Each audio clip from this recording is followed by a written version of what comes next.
is borrowing. Class, our topic for today is borrowing cost. Class, our topic for today is borrowing cost.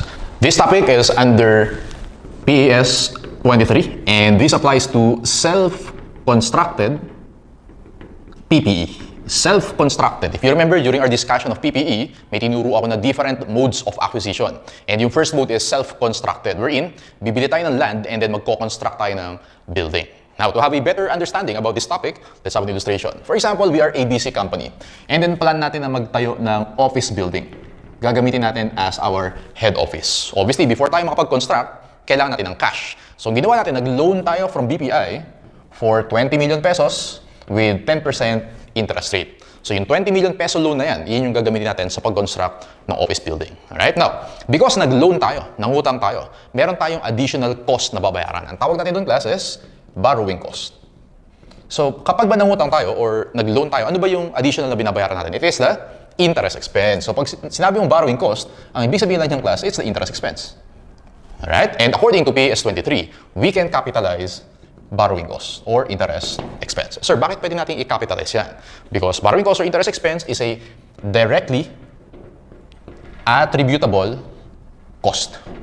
If you remember from our discussion of costing sa PPE, a cost must be necessary, okay, for the asset's intended use bago natin siya i-capitalize. Right? Ang tawag natin ng class, directly attributable cost. Now, before tayo makapag-construct ng building, necessary na mag-loan tayo from BPI, and because of that, necessary na magbayad tayo ng interest expense. Okay? Because the interest expense, also called borrowing cost, is necessary, pwede natin silang i-capitalize. Gets? Okay, now, hindi sa lahat ng asset pwede natin gamitin yan. Right?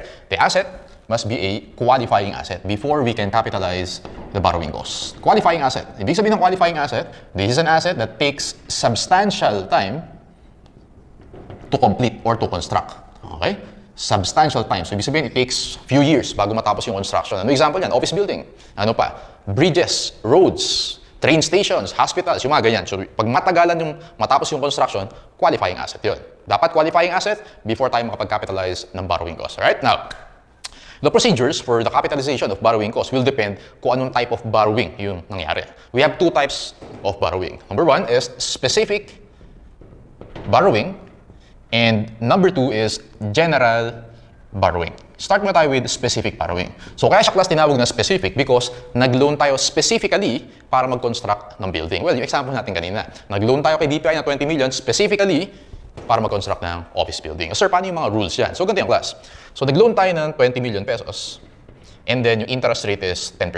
Right? So, ang gagawin mo lang dyan, simply, 20 million times 10%, interest expense natin is 2 million, right? So, yun yung kakapitalize natin. So, for example, nag-loan tayo, January 1, okay? So, sa year 1, ang pwede mong i-capitalize, ibig sabihin na i-capitalize, pwede mong i-charge sa building is 2 million pesos. Gawin lang siya kasimple kapag specific borrowing. Now, meron lang special consideration dyan, class. For example, ang nangyari, since 20 million yung loan natin, sa year 1, 10 million lang yung nagastos natin. And yung year 2, doon pa natin gagastosin yung another 10 million, alright? Now, yung total natin na loan na 20 million, ang nagamit lang natin sa year 1 used is 10 million. Ibig sabihin, class, meron tayong excess na 10 million, which is, yun yung gagamitin natin sa year 2. So, ang ginawa natin, class, in-invest muna natin yan. Kasi di mo pa naman gagamitin eh. Tama? Saan mo siya pwedeng invest? Well, pwede mo siya i-invest sa mga equity securities. And we know, kapag nag-invest ka sa equity securities, mag-earn ka ng dividends, dividend income. Right? Kapag naman nag-invest ka sa debt securities, mag-earn ka ng interest income. Alright? So, for example, class, yung 10 million na yan, since next year pa natin gagamitin yan, i-invest muna natin temporarily. Nag-earn siya ng 5%. Okay?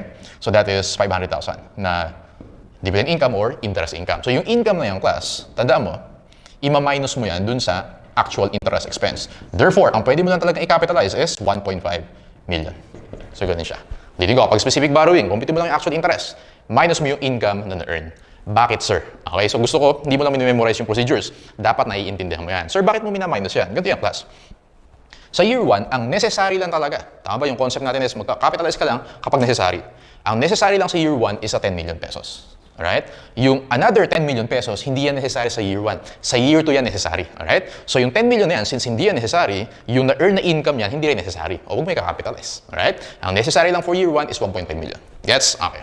So that's how we do it for specific borrowing. Later, pag nagsagot tayo ng illustrative examples, I'll show you the journal entries. Let's go to the last one. General borrowing. Ano naman, sir, ibig sabihin ng general borrowings? Ito yung mga borrowings natin for working capital purposes. Ano ba ibig sabihin ng working capital? Ibig sabihin lang, class, yun yung mga ginagamit natin for everyday operations. For example, sa purchases natin ng inventory, sa pagbabayad natin ng rent, ng salaries, etc. For example, class, yung balance sheet natin. Okay? Meron sa liability section. Meron tayo dun na, for example, notes payable, 5 million. And then meron tayong loans payable na 7 million. Ayan. So yung mga loans natin na yan, yung 5 million and 7 million or total of 12 million, let's say yan yung ginagamit natin sa everyday business operations. Ang tawag natin dun, working capital purposes. Pinababayad natin sa inventory, pinapapasweldo natin, yung rent, and so on and so forth. Now, for example, class, sobra-sobra yan. Okay? Meron tayong excess na, let's say, 3 million. So, naisip natin, sige, instead na mag-loan ako sa bangko, yung 3 million, yun na lang muna yung gamitin ko sa pag-construct ng office building. Alright? So, ibig sabihin, sa specific borrowing, specifically, nag-borrow tayo para sa pag-construct ng building. Sa general borrowing, since may excess tayo na borrow, okay, from working capital purposes, instead na mag-loan pa tayo sa bank, gamitin mo na lang yan para dun sa pag-construct ng building. Kumbaga, parang ito, incidental lang siya. Okay? So, ito, specific borrowing, intended mo talaga na mag-borrow for the building. Ito, since meron kang excess, so yun ang gamitin natin, incidental siya. For general borrowing class, meron tayong formula dyan para ma-compute natin kung how much yung pwede natin i-capitalize. The formula is average expenditures, sulat mo muna, times the capitalization rate. Average expenditures times capitalization rate. Mamaya ko na-illustrate yan kapag nagsagot na tayo. Tandaan mo lang yung formula na yan. And, very important rule, wag mo kakalimutan to sa general borrowing. Sulat mo to class, apply natin later. Alright, the capitalizable borrowing cost, BC na lang, must not exceed actual interest expense. So, sulat mo muna para later apply natin para di ka malito.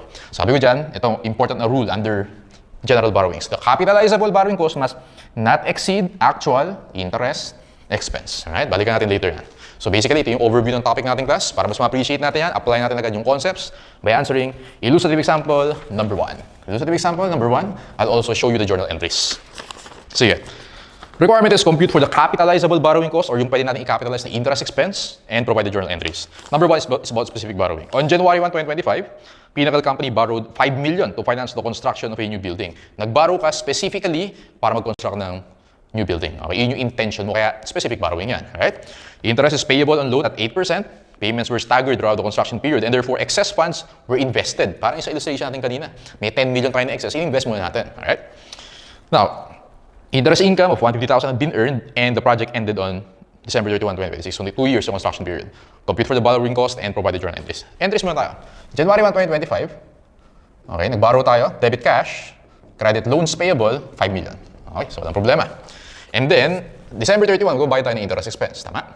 So how much interest expense natin? So compute natin class, 5 million times 8%, that is 400,000. Okay? So debit interest expense, credit cash, that is 400,000. Now, let's compute class kung how much yung pwede natin i-capitalize. Well, ang gagawin ko lang dyan, ito lang.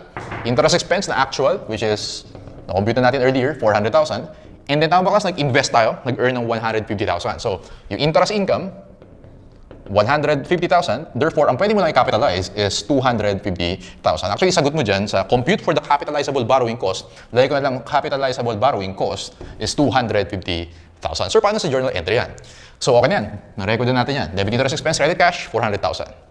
Now, yung interest income na yan, class, ganito yung entry dyan. Debit cash, credit, interest, expense. So, ibabawasan mo na lang yan. 150,000. So, ganun siya. Actually, pwede namang i-credit sa interest income yan. Pero ito yung mas preferred method. Bawasan mo na lang siya. Alright? So, kaya yung net interest expense mo dyan is 250,000. Now, since capitalizable siya, ibig sabihin, pwede mo i-capitalize sa building, meron ka pang next entry dyan. Debit building, credit interest expense, that is 250,000. So, ganun siya.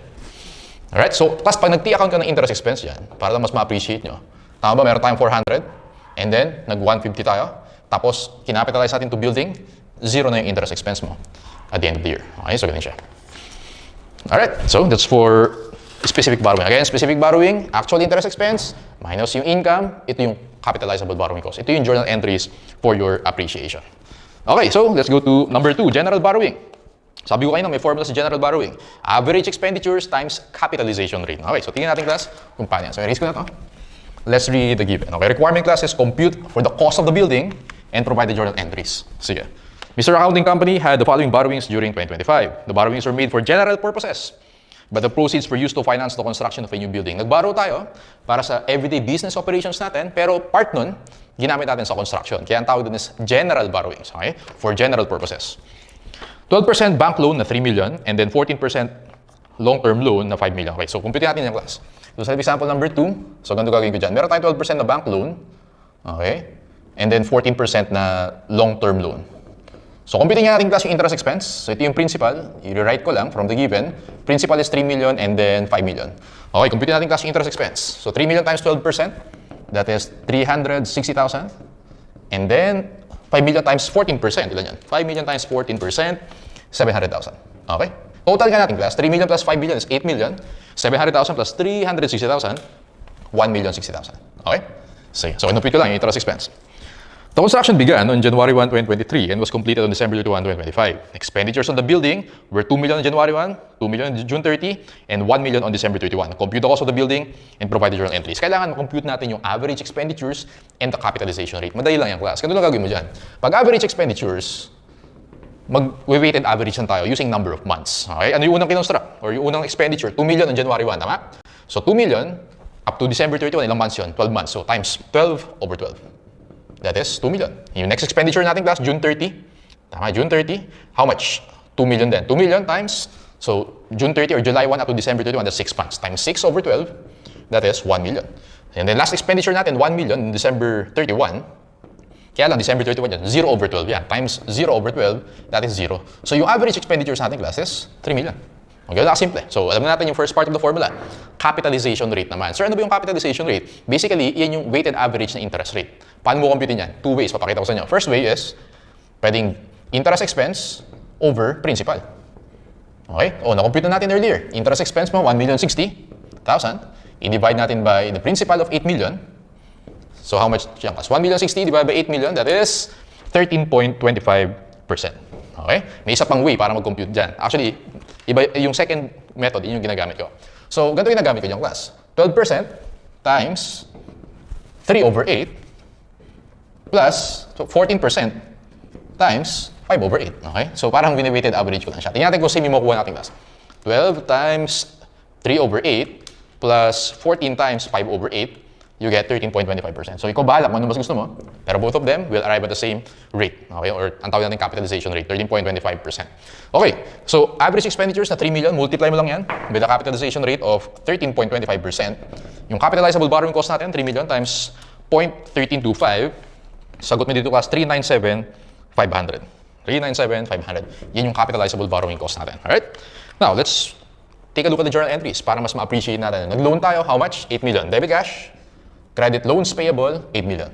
Number 2, nag-incur tayo ng expenditures. Tama ba klase yun? Okay, so 2 million, 1 million, actual yan. Yan yung nag-gastos natin for the construction. Ano ba yung pinagagastosan natin? Materials, direct labor, and overhead. Tama? Ang nag-gastos natin for the year, 5 million. So, debit building, credit cash, 5 million. Take note na huwag ito yung ilalagay mo sa journal entry, ha? Huwag yung 3 million. 3 million, naka-weighted average yan. Siyempre, pag nagko-costing tayo ng building, yung actual cost yan, which is 2, 2, and 1. Yung weighted average na yan, or yung average expenditures, kino-compute lang natin yan for the purpose of computing the capitalizable borrowing cost. Okay? Huwag mo isasama yan sa journal entry. Gets? Okay. Next natin class, number 3. Well, meron tayong interest expense. Na-compute natin earlier, 1,060,000. Debit interest expense, credit cash, 1,060,000. Alright? And then number 4, ang pwede natin i-capitalize to the building is 397,500. Debit building, credit interest expense, 397,500. Okay, yun yung mga journal entries natin. So, yung interest expense mo, kapag mag-TT account ka dyan, class, okay, na 1,060,000, bawasan natin ng 397,500 kasi nag-credit tayo. So, pag tinanong sa problem, how much yung interest expense, o yung interest na i-charge mo to expense, 1,060,000 minus 397,500, that is 662,500. Alright? So, pag tinanong sa problem, how much daw yung capitalized, ano ba yung tanong dito? Compute the cost of the building and provide the journal entries. So, pag tinanong how much yung capitalizable borrowing cost, ang sagot mo, 397,500. Pag yung tanong, how much is the interest that should be charged to expense, sagot mo dyan, 662,500. Actually, hindi pa natin natatapos yung question. Computing daw natin yung cost of the building. Kapag cost of the building, T-account lang yung class. So, ganito gagawin ko sa building. T-account lang ako. Tama ba? Nag-construct tayo, 5 million. So, debit yan, 5 million. Ulitin ko lang, kasi important, nagkakamali yung iba dyan. Yung iba ginagawa, nilalagay sa T-account yung average. So, huwag ka maglalagay ng average sa T-account. Actual cost yung kinakapitalize natin. Yung average, para lang yan, ma-compute mo yung capitalizable borrowing cost. Ano pa? Well, yung capitalizable borrowing cost, tama? 397,500.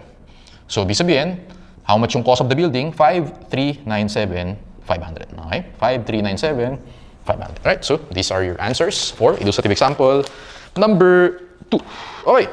Ay, bago pala natin mag-proceed to the next one, again, apply natin to. Yung rule natin, very important. Marami na nakakalimut dyan. Munti ko na makalimutan. So, huwag mo kalimutan na i-compare. The capitalizable borrowing cost must not exceed actual interest expense. Ano yung actual interest expense natin? 1,060,000. How much yung kinapitalize natin? 397,500. Safe tayo. Kasi hindi naman to nag-exceed dun. Okay? Pero what if class, ano compute mo dito? 1.5 million. Ang pwede mo na i-capitalize is this one. Ito yung limit mo or yung maximum mo. Gets? Yun na ibig sabihin itong rule natin yan. Okay, so let's proceed to illustrative example number 3. Okay, very important yung sasagutan natin. Kasi may mga confusions or mga conflicts sa mga textbooks na may encounter kayo. So, ika-clarify ko yan para ma-minimize yung mga misunderstandings siya. For illustrative example number 3, ito yung instance wherein meron tayong sabay, specific and general borrowing. Okay, magkasabayan. Meron two types of computation methods. Tingnan mo yung requirement. Compute for the capitalizable borrowing cost using traditional method. Susulat natin yan. Illustrative example number 3. Okay? Traditional method. And then, yung next natin diyang class is the contemporary method. Contemporary. Tandaan mo class, yung traditional method, iyan yung ginagamit sa mga textbooks. And most likely, ito yung gagamitin mo pagdating sa board exam. Alright? Now, yung contemporary method, actually, iyan yung mas tama. Ito yung ginagamit in practice. Kapag naging CPA ka na, ito yung gagamitin mo ha. Pero for board exam purposes, ito na lang muna yung gamitin natin. So, ano ba difference niyan? Let's take a look at the given. On January 1, 2025, CPA company started the construction of its new building, made the following payments to the contractor. Okay, so may mga different expenditures tayo. Pag ganyan, may isip mo na, kailangan natin computein yung average expenditures. Tama ba? So, computein natin yung class. Average expenditures, January 1, March 31, and September 30, and December 31. Sige nga, computein natin. So, January 1 muna tayo, 2 million times 12 over 12, that's 2 million. March 31, 6 million times, so March, April to December is 9 over 12. That is, so 6 million times 9 over 12, okay, that is 4.5 million. And then, no September 30, 10 million times 3 over 12. 10 million times 3 over 12, that is 2.5 million. And then December 31, last day to, so 0 over 12 yan. 2 million times 0 over 12, that is 0. So 2 million plus 4.5 plus 2.5, tama ba? This is 9 million. Average expenditures, take note mo muna, 9 million. Gamitin natin yan later sa general borrowing, okay? CPA is the following borrowing. So first bullet, 10%, 7 million, 4-year note, dated January 1, 2025, with simple interest payable annually, specifically borrowed to finance the construction. So lagay mo dyan, yung bullet number 1 is specific borrowing. Pag specific borrowing, actual interest expense minus yung income. Ganun lang kasimple. Okay? Interest income earned, 120,000. Hindi mo yan i-capitalize kasi hindi necessary yung 120,000. Okay, dumunta tayo sa specific. Straightforward lang yan. So gagawin natin dyan, class. Paano natin kukumpitin yan? Well, 7 million times ilang percent? 10%. Tama ba, class? Yung interest expense natin, 700,000, right? So this is our interest expense. And then, bawas natin yung income. How much yung income? 120,000. So, 700 minus 120, that is 580,000. So, pwede natin i-capitalize for specific borrowing is 580,000. Very straightforward, walang issue. Now, dito nagkakaroon ng difference yung class. Average expense, yung general borrowing natin, since sabay sila, meron tayong gagawin na kakaiba dito. Alright? So, average expenditures, how much na compute natin? 9 million. And then, ima-minus mo dyan yung specific borrowing mo. How much yung specific borrowing dito? Tama ba? 7 million. Nakalagay sa bullet number 1. Ito, 7 million. So, ang nangyayari dyan, class, yung 9 million na yan, ang una mong gagamitin is the specific borrowing. O, tanggalin mo muna. Okay? Yung 7 million. Ibig sabihin, yung kailangan lang natin na amount from the general borrowing is 2 million. Gets? Okay. So, 2 million, dyan natin, class, i-multiply yung capitalization rate natin. How much yung capitalization rate? Well, compute natin. Paano ulit i-compute yung capitalization rate? O, tingnan natin. Punta ka dun sa second bullet. 12.5%, 10 million, 10-year note, dated January 1 with interest payable annually. Okay, so, and then yung next bullet, 10%, 15 million, 10-year note, interest payable annually. Gawin ko lang dyan, to compute for the capitalization rate, again, may dalawa tayong methods. Pwedeng interest, total interest expense over principal. So, yun yung gawin natin. How much yung interest expense nung una? 10 million times 0.125%. Tama ba? 1,250,000. Plus yung interest ng pangalawa, 15 million times 0.1, that is 1.5 million. I-divide natin yung sa total principal na 10 million plus 15 million. Okay? So yung denominator mo is 25 million. And the numerator, 1,250,000 plus 1.5 million, that is 2,750,000. So tingnan natin class yung capitalization rate natin, 2,750,000 divided by 25 million. Nakuha nyo ba yung 11%? Yes, 11%. Okay. Actually, mas matagal yan. So, compute natin using yung second method ko ng capitalization rate. Okay, 12.5% times 10 over 25 plus 10% times 15 over 25. Ang makuha mo din dyan is 11%. Okay? Sige. Now, 2 million times 11%, makukompute natin dyan class, 2 million times 0.11, that is 220,000. So, ito yung pwede mo i-capitalize for the general borrowing. Total, na pwede natin i-capitalize, 580 plus 220. Answer mo dito class is 800,000. Alright, so, compute for the capitalizable borrowing cost. Sagot mo dyan, under the traditional method, 800,000. Okay? Now, let's go to contemporary. So, sa board exam, ganito yung gagawin mo. Contemporary, yan yung gagamitin ko, sir, kapag nagpa-practice na ako. Well, doon muna tayo sa specific borrowing. Okay? Specific borrowing, actually, same lang yan. Wala silang pagkakaiba. So, sagot mo na agad dyan is 580 for specific borrowing. Dito nagkakaiba yung class sa general borrowing. So, tingnan mo mabuti ha. Sa general borrowings, tama ba class yung una nating expenditure is 2 million? Alright? So, ganito gagawin ko dyan. January 1, March 31, September 30, and December 31. Yung first ko na 2 million, nagagastusin, saan ko kukunin yan? Sa specific borrowing muna. Tama ba? Kasi, nag-loan ka specifically for the construction. So, ang specific borrowing mo 7 million, iyan muna yung una mong gagastusin. Para siyang FIFO. Okay? So, first, ang gagamitin natin is the specific up to 7 million. And then second, saka pa na tayo mag-general borrowing. Does that make sense? Mas may sense yun. Yung 2 million na yan, kunin natin sa 7 million. Okay? So, minus 2 million, 0 yan. Alright? Yung next expenditure natin, 6 million. Tama ba class? Nagamit mo na yung 2 million. So, ibig sabihin, matitira sa'yo dito, may 5 million ka na lang galing sa specific. 6 million minus 5 million, meron kang 1 million. Diyan ka pala mag-weighted average. Okay? So, April to December, yun yung na 9 over 12 mo. Gets? Okay. So, 1 million times 9 over 12, that is 750,000. And then, September 30, lahat na yan, general, kasi ubus na. Tama? Nagamit mo na yung specific eh. So, puro general ka na. So, September 30, 10 million times 3 over 12, that is 2.5 million. And then yung December, 2 million times 0 over 12, that is 0. So 2.5 million plus 750,000, that is plus 750, 3,250,000. 3,250,000, multiply mo sa capitalization rate, compute natin earlier is 11%, times 0.11, that gives you 357,500. Okay, total natin. Specific natin class is 580, general natin is 357,500, total natin dyan, 937,500. Okay, so yun yung difference nila. So you notice, magkaiba yung nakuha natin. Under traditional method, 800. Under contemporary, 937,500. I-highlight natin yung difference nila. Okay, specific, same. Walang difference dyan. Kamukha lang, procedure. Interest expense minus income. Sa general, nagkakaiba yan. Sa general, once mo-compute mo yung average expenditures na 9 million, under traditional method, ima-minus mo yung 7 million na specific. For me, mali yan. Bakit, sir? Kasi class, yung average na yan, naka-average siya. While yung specific, naka-absolute amount. Okay, so walang sense. Hindi sila apples to apples. Hindi yan comparable. Kasi average minus absolute amount. Parang ganun. So walang sense para sa akin yung 2 million na yan. Pero siyempre, for board exam purposes, ito gamitin natin. Alright? Mas tama ito. Bakit, sir? Sa specific, wala tayong problema sa general. Yung 2 million na una mo expenditures, kunin mo muna dun sa specific. May total tayong 7 million specific. O, kunin natin yung 2 million. May natitira pang 5 million. So yung next expenditure mo na 6 million, 5 million dun galing specific. Yung 1 million, iyan yung galing general. Alright? Kumbaga, para siyang FIFO. Siyempre, unahin mo muna yung specific kasi binaro mo yun specifically for the construction.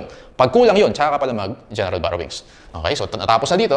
Pag mga general borrowings, doon na tayo mag-weighted average. Multiply with the capitalization rate, we get yung 937,500. For board exam purposes, ito gagamitin mo. Pag lumabas sa choices yung sagot, wala nang problema. Pag hindi lumabas sa choices yung sagot, saka mo lang gawin to. Okay, pero I believe na lalabas agad yung sagot for this one. Okay, so that's how you do it kapag may specific and general borrowing. Alright, now, let's proceed to main problem number 1. Hindi na ako mag-journal entries kasi alam nyo na yung entries. Mabilisan lang tayo for the main problems. Okay, main problem number 1. Easy na yan. Tingnan natin class. Let's read the given. Okay, question muna. What is the amount of interest that was capitalized as cost of new building? During 2021, okay, main problem number 1, Eric Company constructed a new hydroelectric power plant at a cost of 25 million. The expenditures for this facility, which was finished late in 2021, were incurred evenly during the year. Pag nabasa nyo class yung evenly, hindi lang yan sa borrowing cost yung may encounter, may ibang topics pa, nakalagay evenly. Huwag kayo malito doon. Ang ibig sabihin lang ng class, equally na-incur yung cost all throughout the year. Okay? Equally incurred, okay, all throughout the year. Ibig sabihin nun. Later, pakita ko ano yung treatment dyan. The entity had the following loans among its liabilities outstanding on December 31. First bullet, 12% note to finance the construction of the hydroelectric plant, dated January 1, 10 million that was unpaid. Investments were made on the excess borrowings from this loan, 50,000. Was realized from the deposits. Tama ba class yung bullet number 1 is specific borrowing? Yes, okay. Number 2, 8% 20-year bonds issued at face value, 40 million. Third bullet, 15% 5-year mortgage note payable, 10 million. Second and third bullet, hindi naman nakalagay dyan na specifically borrowed for the construction. Ibig sabihin, second, third bullet, general borrowing siya. Okay, what is the amount of interest that was capitalized? Ito ang gagawin ko dyan. Doon mo tayo sa specific. How much yung interest expense natin? Let's compute. So, bullet number 1, 10 million times 12%. That is 1.2 million. Okay? And then meron tayong income from the excess. Nakalagay dun sa last bullet, last sentence, sa bullet number 1, 50,000. Yung pwede natin i-capitalize is 150,000 for the specific borrowing. Very straightforward. Walang problema. Let's go to the general borrowings. Okay. Let's compute for the average expenditures. Okay, sir, wala namang nakalagay dyan na number o yung months kung kailan nag-incur. Okay. Ang i-apply mo dyan, yung nakalagay na incurred evenly. Okay? Pag incurred evenly class, tama ba yung cost natin is 25 million? Alright? Pag incurred evenly, mo multiply mo lang by 6 over 12 or 1/2. Okay? So, pag minultiply mo kasi yung class by 6 over 12 or 1/2, para ang pinapakita natin dyan, every month, okay, evenly incurred yung mga expenditures na yan. Okay? Yung ibig sabihin yan. Or 25 million times 1/2. Pwede rin yun. So, 25 million times 6 over 12, that's 12.5 million. Ito yung average expenditures natin. Okay? And sabi ko kanina, yung method number 1, yung ipa-follow natin sa board exam kapag may specific and general. So, average expenditures, minus natin dyan yung specific na 10 million. Okay, 2.5 million, ito yung multiply natin by the capitalization rate. Compute natin yung capitalization rate, cap rate. Doon tayo sa bullet number 2, 8% times, ilan yan? 40 over, tama ba? 50. Kasi class, yung sa second bullet, 40 million. Sa third bullet is 10 million. So, 50 yung total nila. Plus, third bullet, 15% times 10 over 50. Sige nga, compute natin yung capitalization rate natin. So, 8 times 40 over 50 plus 15 times 10 over 50. Okay, nakuha ko dito class is 9.4%. Multiply natin yung 9.4%. Okay, pwede natin i-capitalize from the general borrowing, 2.5 million times 0.094. That is 235,000. Total natin, specific is 1,150, general 235. 1,150 plus 235,000, sagot natin dito class, 1,385,000. Answer, boy. 1,385,000. Again, huwag mo kakalimutan, kapag may component ka na general borrowing, lagi mong i-apply yung rule natin. In general borrowings, hindi pwede mag-exceed sa actual interest expense. Compute natin yung actual interest expense para lang sigurado tayo sa answer natin. Tama ba class yung second bullet? 40 million times 8%. Tama? And then yung third bullet, 10 million times 15%. So compute natin yan. Yung actual interest expense, 40 million times 8%. Okay, so that is 3.2 million. And then 10 million times 15%, that is 1.5 million. Okay? So, 3.2 million plus 1.5 million, that gives you actual interest expense na 4.7 million. So, ang kinapitalize natin is 235,000. Safe na safe tayo. Kinapitalize mo, 235. Okay? Pero yung actual na borrowing mo, interest is 4.7. So, hindi tayo nag-exceed. So, safe na safe. So, yung final answer natin, still boy, 1,385,000. Let's go to main problem number 3.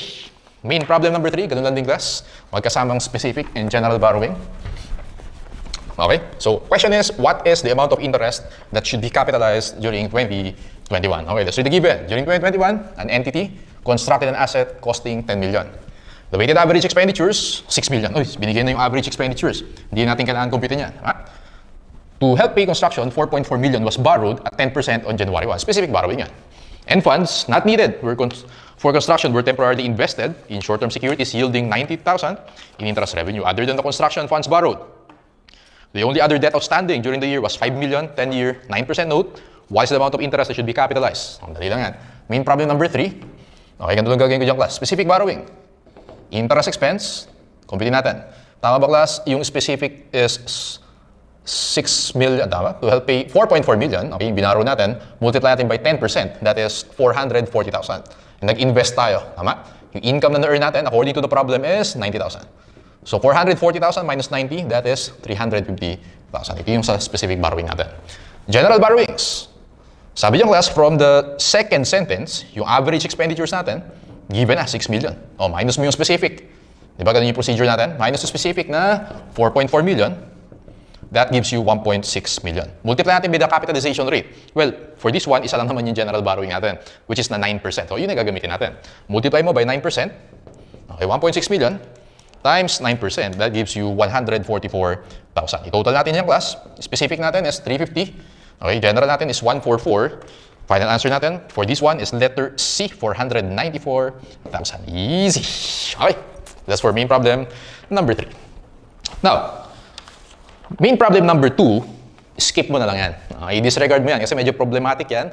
Baka malito ka. Okay? So instead of main problem number 2, illustrative example number 4 na lang. Okay? So yun din naman yung concept niyan. Same na sila, pero mas accurate kasi ito. Galing to sa standards talaga. Right? So let's go to illustrative example number 4. Yung main problem number 2, skip mo yan. Huwag na isipin yan para hindi ka malito. Okay? Now, ano gagawin natin, sir, if the construction is for more than 1 year? Okay, more than 1 year. And usually, ganoon naman class, kapag qualifying asset, it takes time, substantial time to complete. Okay? So usually more than 1 year yan. Paano yung computation niya ng average expenditure? So yun yung may issue natin dito. So let's see kung paano yan. Let's go to illustrative example number 4. Compute for the cost of the new building on December 31, 2025 and June 30, 2026. So 2 years. BSA company has the following outstanding loans during 2025 and 2026. Specific construction loan, 3 million. Specific borrowing. General loan, 24 million. So that's the general borrowings. Okay? Computing natin class yung interest niyan. So specific, nakalagay dyan, 3 million times 10%, nakapaklas 300,000 yan. So wala problema. 300,000 for specific borrowing. The entity began the self-construction of a new building on January 1, 2025 and the building was completed on June 30, 2026. The following expenditures were made. Okay, so meron tayong apat na expenditures. Take note na January 1, 2025, lagyan natin, January 1, 2025, that is 4 million. April 1, 2025, 5 million. And then December 1, 2025, 3 million. Yung last expenditure, March 1, 2026. Next year pa yan. Okay? 2025 muna tayo. So, let's compute for the average expenditure. So, 4 million times 12 over 12, kasi December 31, 2025, that is 4 million. 5 million times 9 over 12, let's compute. 5 million times 9 over 12, that gives you 3,750,000. And then, 3 million times 1 over 12. 1 over 12 kasi December 1 okay? So, 1 month yan. 3 million times 1 over 12, that's 250,000. Now, computing natin class yung average expenditures, 4 million plus 3,750,000 plus 250,000. That gives you 8 million. Okay? Ito yung average expenditures natin. Ano nga ba class yung procedure natin kapag sa general borrowing? Well, ito na yung specific, no? Ito yung general natin. Gagawin lang natin dyan, ima-minus mo yung specific. How much yung specific borrowing natin? Punta ka dun sa taas, 3 million. Okay, yung niloan natin. Kasi na-compute natin ito earlier, 3 million times 10%. Okay? So, 3 million yung specific natin.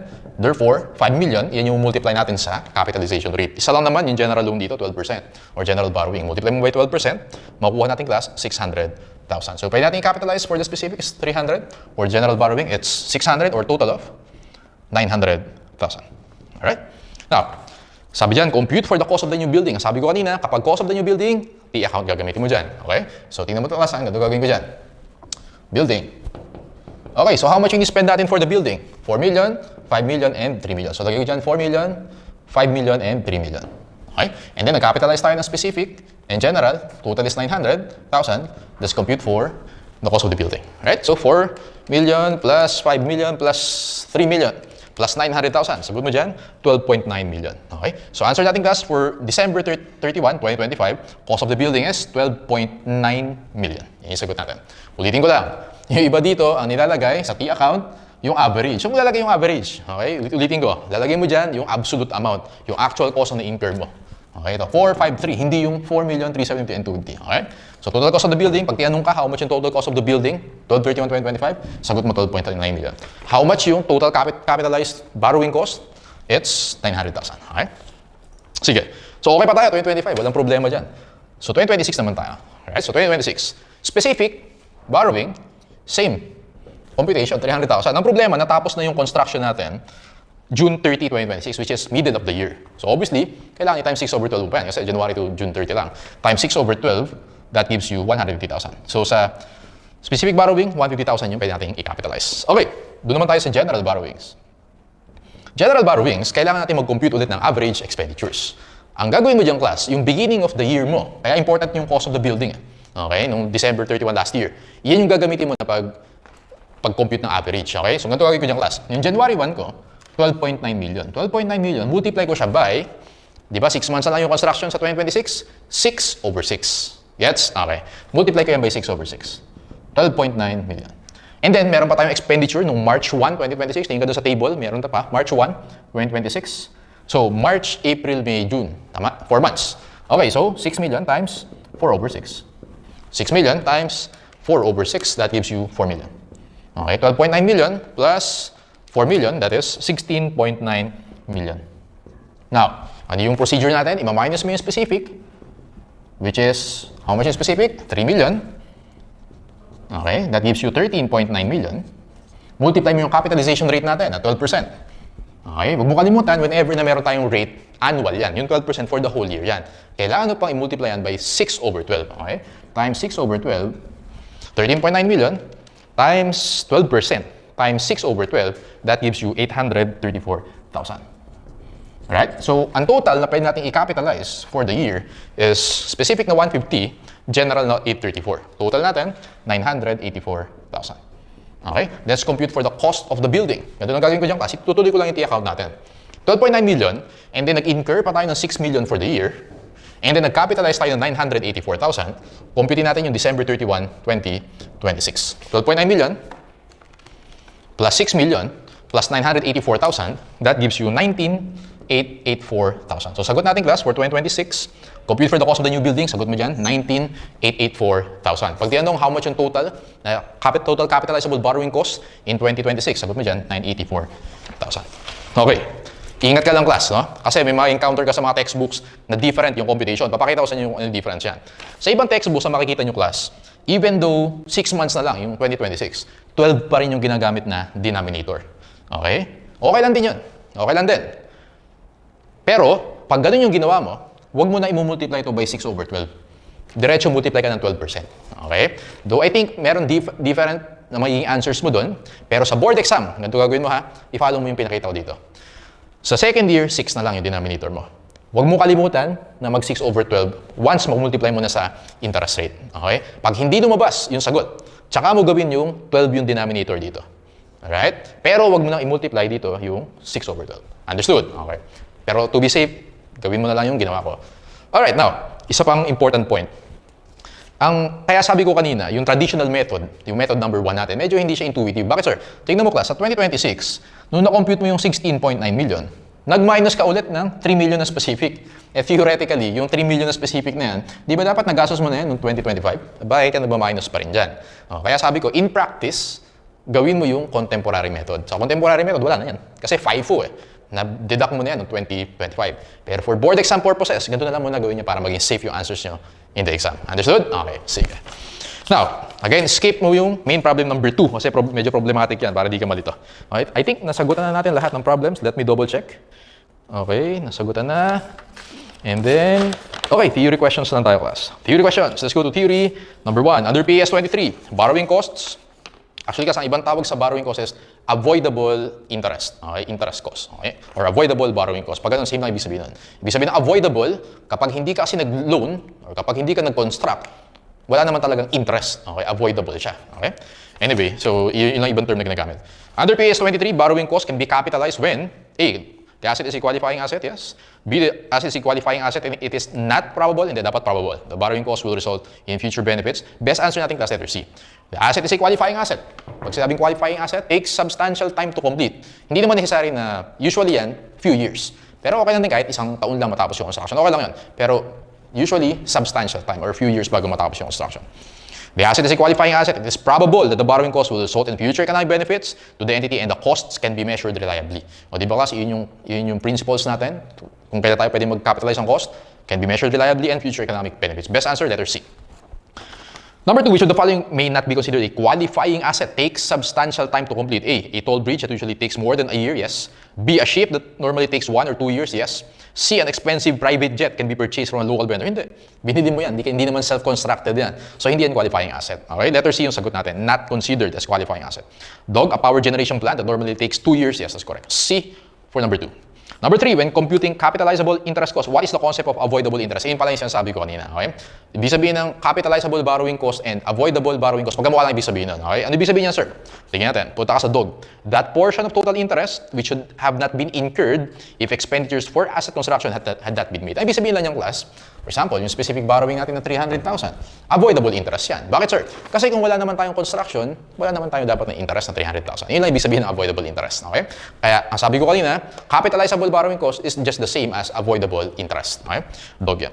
Number 4, interest cost that is capitalized should A, be written off over the remaining term of the debt. Hindi. Boy, not be written off until the related asset. C, be accumulated in a deferred charge account. Mali yan. None of this. Dog, sagot dyan. Bakit, sir? Yung interest cost, kinakapitalize natin siya sa PPE. Okay? Sa mga examples natin, sa building natin kinakapitalize. Alright? So, mali yung A, B, and C. Dog, sagot natin dyan. Number 5, which of the following is true regarding the capitalization of interest? A, interest cost capitalized in connection to the purchase of land to be used as a building site should be debited to land and not the building account. Okay, kapag again, yung nagka-capitalize ka ng borrowing cost kapag qualifying asset, pag nagko-construct ka, land yan hindi naman kino-construct yung land, binibili yan. So, mali yung A, right? Boy, the amount of interest cost capitalized during the period should not exceed the actual interest cost. Obviously, tama yun. Yun yung rule natin. Na i-double check mo. Ino-compute mo na capitalizable borrowing cost, i-double check mo sa actual. Dapat hindi ma-exceed yung actual, right? So, true yun. Boy, na yung sagot natin for number 5. Tingnan natin class yung ibang choices. Letter C, when excess funds borrow funds not immediately needed for construction or temporarily invested, any interest earned should be recorded as interest revenue. Okay sana yun, pero ang mas preferred talaga, binabawas natin sa interest expense yan. Alright? So, inside na credit interest revenue, bawasan mo na lang, credit interest expense. Kaya sa specific borrowing, interest expense minus yung na-earn, yung difference lang, yun yung pwede natin i-capitalize. So, mali yung C. Dog, the minimum amount of interest to be capitalized is determined by multiplying weighted average by the amount of average. Actually, maximum amount yan. Alright? Yun yung maximum amount. Wala tayong minimum. Okay? Boy yung sagot natin for number 5. Number 6, which of the following statements about the capitalization of borrowing costs as part of the cost of qualifying asset is true? A, capitalization always continues until the asset is brought into use. Well, okay sana yan. Kaya lang meron mga instances class na pwedeng mag-suspend tayo ng capitalization or temporarily hindi mo tayo magka-capitalize. Later, meron sa theory number 9. Okay? So, mali yung A. Hindi always, mali yung always. Boy, capitalization always commences as soon as expenditure of the asset is incurred. C, capitalization always commences as soon as interest on relevant borrowings is being incurred. And dog, if funds come from general borrowings, the amount to be capitalized is based on the weighted average. Tama yun. Dog yung sagot kasi average expenditures times the capitalization rate. Dog na yung number 6. Pero may tuturo lang ako, mabilis lang class. Kailan tayo mag-start mag-capitalize? So, ganito siya class, no? Imagine ito yung timeline natin. So, let's say this is January 1 and this is December 31. Okay? Nag-loan tayo January 1. So, dito tayo nag-loan. And then nag-construct tayo, let's say this is March 1. Alright? Ito yung construction. Okay? Nag-spend na tayo dyan. May expenditures tayo. So, nag-loan, pero after 2 months bago pa tayo mag-construct. Kailan ka mag-start na mag-capitalize? Tanda mo class, mag-start ka kapag nag-incurred ng interest and ng expenditures. Pag nagsabay sila. Alright? Kapag nag-overlap yan. Kailan ba nag-overlap? Well, noong January 1, wala ka pang construction yan. Wala ka pang expenditures. Pero may interest ka na. Noong March 1, dun ka pa na nag-construct. And may interest na rin yan. Kasi interest all throughout the year naman yan. So, nag-overlap to March 1. Ito yung start ng pag-capitalize mo ng borrowing cost. So, January 1 to Feb 28, interest expense yan. Hindi kayo pa magka-capitalize. Pero March 1, pwede mo nang, moving forward, okay, pwede ka na mag-capitalize to the building. Alright? Now, kailan naman matatapos? So, yun yung start. Kailan naman yung end? Mag-end yan, class, kapag yung qualifying asset natin is substantially complete na. Okay? And then, it's ready for use. Diba? Ready for use na siya, pwede na magamit, substantially complete, tapusin mo na yung capitalization. Alright?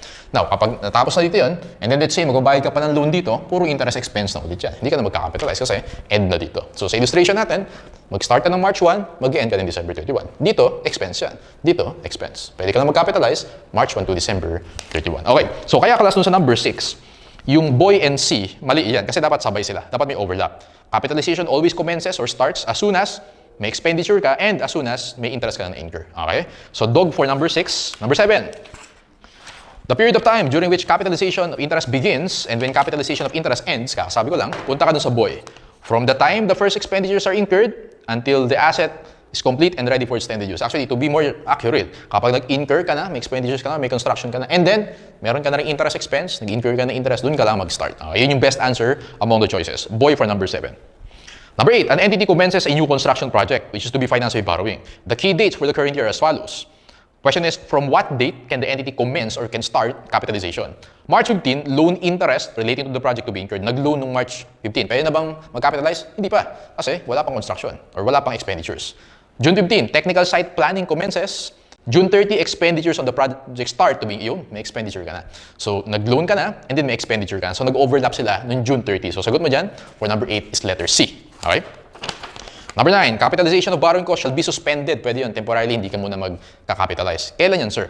Punta ka sa DOG. Only during extended periods. Yun yung keywords dyan. Extended periods of delay in which active development is delayed. For example, class, nagkaroon ng earthquake. Okay? 6 months hindi nakapag-construct. O, huwag ka magka-capitalize doon.